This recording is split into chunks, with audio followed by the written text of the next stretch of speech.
In the military, they have a saying, the mark of a true chaplain is that your soldiers know your voice in the dark.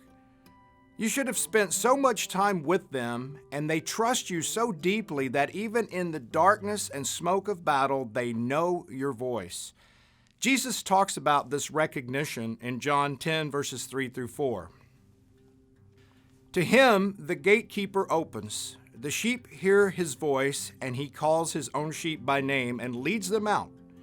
When he has brought out all his own, he goes before them, and the sheep follow him, for they know his voice.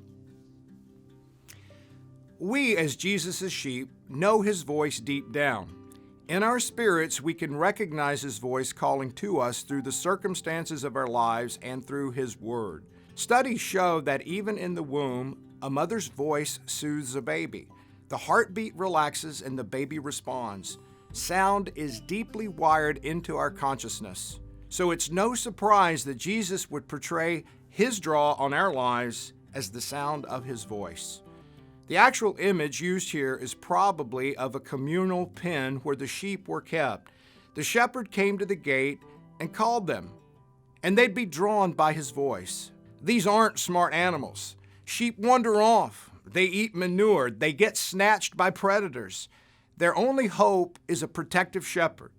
Jesus describes a shepherd as one who calls and leads.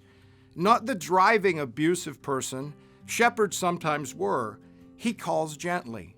He leads with mercy. May we be so attuned to him that we know his voice in the dark. In the difficulties of our lives, in the loud, distracted age in which we live, may we hear his voice above it all, encouraging, leading, and guiding. I'm Greg Williams, speaking of life. Thanks for watching this episode of Speaking of Life. We hope you enjoyed it. We'd love to connect with you. Here are a couple of ways. Subscribe to our newsletter, GCI Update, and like us on Facebook. And if you'd like more resources from GCI, check out our website.